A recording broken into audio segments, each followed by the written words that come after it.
हरिओम श्रीराम। माझं नाव मिलिंद केशव देसाई, कोपर डोंबिवली उपासना केंद्र। बापूंच्या परिवाराकडे मी कधी आलो म्हणजे 2001 आणि 2002 जे माझे महत्त्वाचे अनुभव आहेत, ज्या अनुभवातून मी या बापूंच्या परिवाराकडे वळलो गेलो त्याच्याबद्दल थोडक्यात सांगतो। 2001 मध्ये माझी मुलगी 9 वर्षाची होती। डोंबिवलीमध्ये तिला स्वामी शाळेमध्ये घेऊन सकाळी मी तिला शाळेत सोडली। माझी मिसेस शिक्षक होते अंजेमलगुला।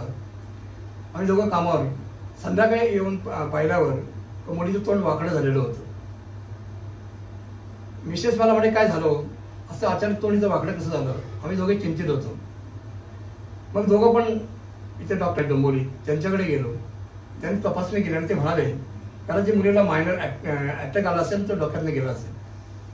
मग आम्ही अटॅक म्हटल्यानंतर दोघं पण घाबरलो, कारण अटॅक असा शब्द आमच्यासारख्या सामान्य माणसाला म्हणजे खूप अडचण झाली। पहिलीच मुलगी होती ती, घाबरलो। मग डॉक्टरने म्हणाले तुम्ही वाडियाला जाऊन टेस्ट करा।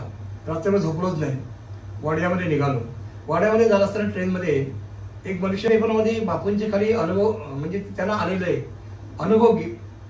अनुभवाचं एक सदर होतं आणि 4-5 लोकांनी त्याच्या सदरात लिहिलं होतं। मी सहज तो पेपर त्याच्याकडे घेतला, सगळे अनुभव वाचून काढले आणि माझ्या मनात त्या बापूंशी गोड निर्माण झाली, ज्याला मी कधीही पाहिलं नव्हतं, कधी बघितलं नव्हतं।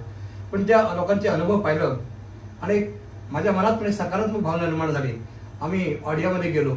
ऑडियामध्ये मुलीची टेस्ट केली गेली, सगळं गेलं, रिपोर्ट येणार होता दुसऱ्या दिवशी। ती एक धाकधूक होती, कारण ते अटॅक बिटॅक असेल तर आम्ही काय करायचं। आणि परत तिथून खारला गेलो। खारला मुलीचं मामा तिथे गेलो। तिथे एक रत्नागिरी बलधामचा एक अंक निघाला होता, त्यात बापूंची पूर्ण माहिती होती। पण त्या दिवशी संपूर्ण बापूमयच, म्हणजे बापूंची सकारात्मक भावना की मी तुझ्या पाठीशी आहे, अशा तरीक्याचं माझ्या मनात एक भावना निर्माण झाली की सरसरत पेपरमध्ये बापूंची हे मिळालं। खारला गेला बापूंचा अंक एक मिळाला। मला तर रत्नागिरीचा अंक होता, तो नवीनच असल्यामुळे त्यावेळी माहीत नव्हतं एवढं। तो अंक मी पूर्ण म्हणजे घेऊनच आलो घरी, वाचला। रात्री आम्ही तसंच केलं, टेन्शन होतं हे वाडियामध्ये काय रिपोर्ट येतो त्याचं। रात्री मुलीनं मी हरिओम सामर्थ्याचा अनिरुद्धाय नमः हा बराच वेळा जप केला, म्हणजे त्याला गंटी नव्हती। आणि म्हटलं, मी मनात म्हणत होतो बापू एवढं कर, आमची एकच मुलगी आहे, तिला ॲटोमॅटिक असं काही नको, तिचं कारण दुसरंच काहीतरी नॉर्मल निघू दे। तसंच दुसऱ्या दिवशी मी गेलो रिपोर्ट आणायला, रिपोर्ट नॉर्मल होता।